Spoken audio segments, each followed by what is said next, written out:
السلام علیکم ورحمۃ اللہ وبرکاتہ۔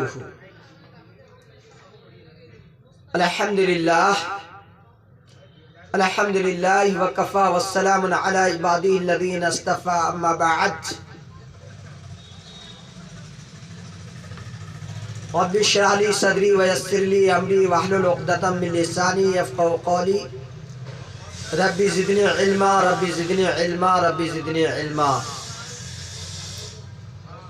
باب قال حدثنا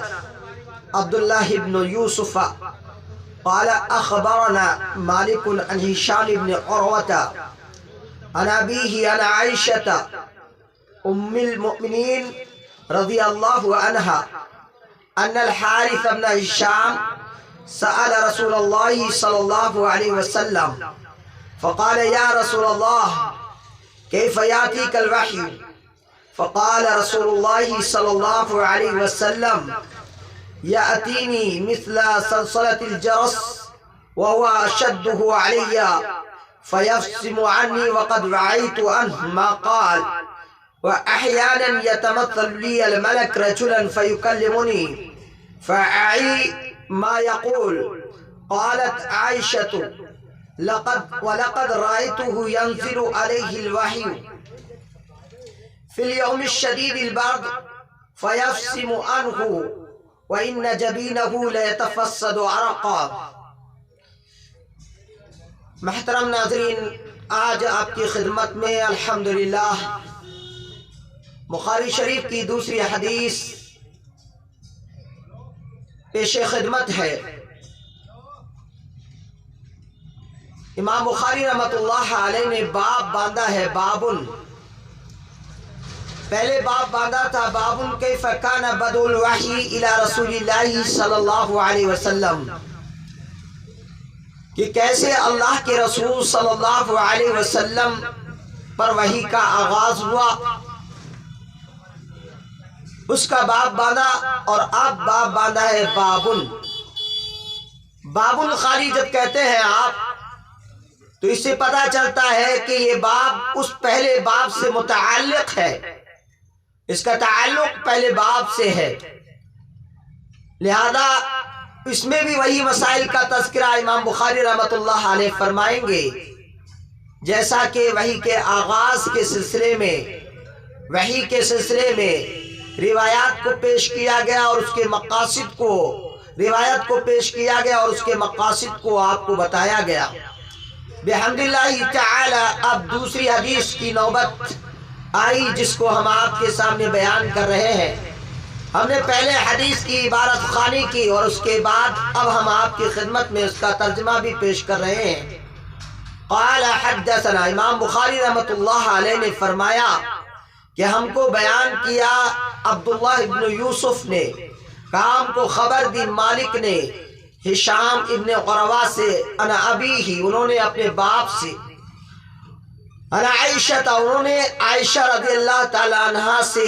جو ام المؤمنین یعنی مومنوں کی ماں ہے رضی اللہ عنہ، اللہ ان سے راضی ہو، ام المؤمنین رضی اللہ تعالیٰ عنہ سے روایت بیان فرمائی۔ انہوں نے کہا کہ ان الحارث بن ہشام، کہ حارث بن ہشام نے رسول اللہ صلی اللہ علیہ وسلم سے سوال کیا، سوال کیا رسول اللہ صلی اللہ علیہ وسلم، اللہ کے رسول صلی اللہ علیہ وسلم سے۔ فقال، تو آپ نے کہا، یعنی حارث بن ہشام نے کہا، یا رسول اللہ، اے اللہ کے رسول صلی اللہ علیہ وسلم، کیفا، کیسے، یاتیک الوحی، آپ کے پاس آتی ہے وحی، کیسے آپ کے پاس وحی آتی ہے، وحی آنے کی کیفیت کیا ہے؟ فقال رسول اللہ صلی اللہ علیہ وسلم، تو اللہ کے رسول نے جواباً کہا، کیا کہا؟ احیاناً، کبھی کبھار،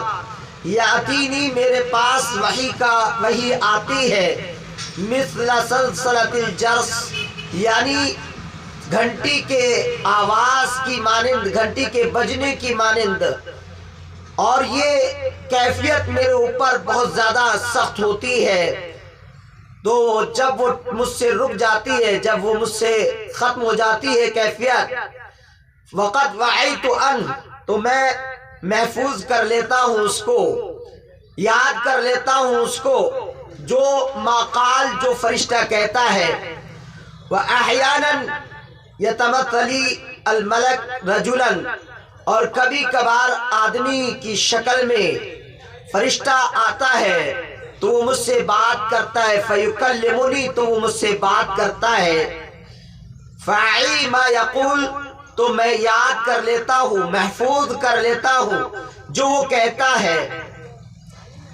قالت عائشہ، عائشہ رضی اللہ تعالیٰ عنہا نے فرمایا،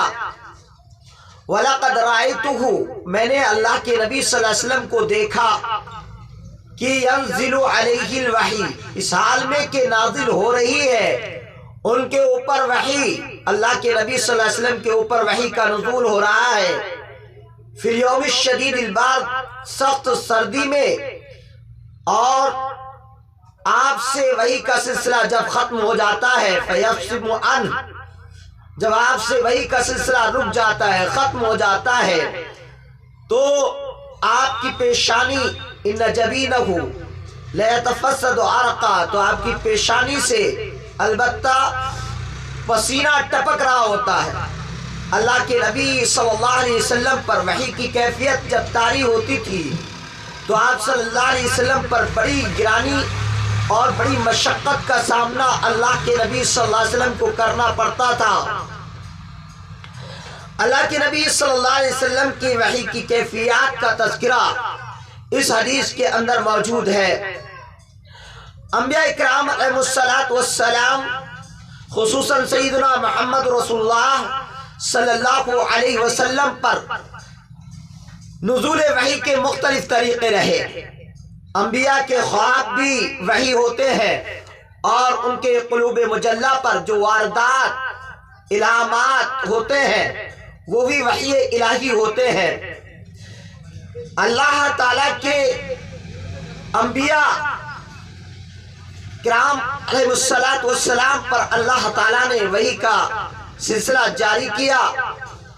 تو نبی آخر الزمان محمد رسول اللہ صلی اللہ علیہ وسلم وہ آخری پیغمبر ہے جن پہ اللہ تبارک و تعالیٰ نے وحی کا آغاز فرمایا۔ کبھی اللہ کا فرشتہ اصل صورت میں ان سے ہم کلام ہوتا ہے، اور کبھی بصورت بشر یعنی انسان کی شکل میں حاضر ہو کر انہیں اللہ کا فرمان سناتا ہے۔ کبھی باری تعالیٰ و تقدس خود براہ راست اپنے رسول سے خطاب فرماتا ہے۔ نبی کریم صلی اللہ علیہ وسلم کی حیات طیبہ میں وقتاً فوقتاً وحی کی یہ جملہ اقسام پائی گئی۔ حدیث میں جو گھنٹی کی آواز کی مشابہت کا ذکر آیا ہے کہ یاتینی مثلا سلسلۃ الجرس، یعنی جرس، گھنٹی کے بجنے کی جیسی آواز، اور وہ آپ پر بہت گرا کیفیت گزرتی تھی، بہت سخت کیفیت تھی۔ وحی کی یہ سب سے زیادہ اشد اور سب سے زیادہ شدید مشقت والی وحی کی کیفیت تھی جو نبی کریم صلی اللہ علیہ وسلم پر طاری ہوا کرتی تھی۔ آپ نبی کریم صلی اللہ علیہ وسلم کی اس حدیث میں جو گھنٹی کی آواز کی مشابہت کا ذکر آیا ہے، حافظ ابن حجر رحمت اللہ علیہ نے اس سے وحی مراد لے کر آنے والے فرشتوں کو، فرشتوں کی پیروں کی آواز مراد لی ہے، اور بتایا ہے کہ فرشتے جب آتے تھے تو ان کے پیروں کی آواز سے جو آواز پیدا ہوتی تھی وہ اس کا تذکرہ یہاں پر کیا گیا ہے۔ یہ علامہ ابن حجر رحمۃ اللہ علیہ بتلا رہے ہیں۔ بعض علماء نے اس سے آواز صوت باری تعالی یعنی اللہ تعالیٰ کی آواز کو مراد لیا ہے۔ قرآنی آیات کے اندر اللہ تعالیٰ نے یہ بات بیان فرمائی کہ ما کان لبشر ان یکلمہ اللہ الا وحیا من وراء حجاب، کسی بھی انسان کے لیے مناسب نہیں ہے اور نہ ہی اس کی کوئی طاقت ہے کہ اللہ سے بات کر لے مگر اللہ تبارک و تعالی کے جو من وراء حجاب، پردے کے پیچھے سے وحی کے طور پہ بات کر سکتا ہے، اور یہ صرف نبیوں کا خاصہ ہے، اور اللہ کے نبی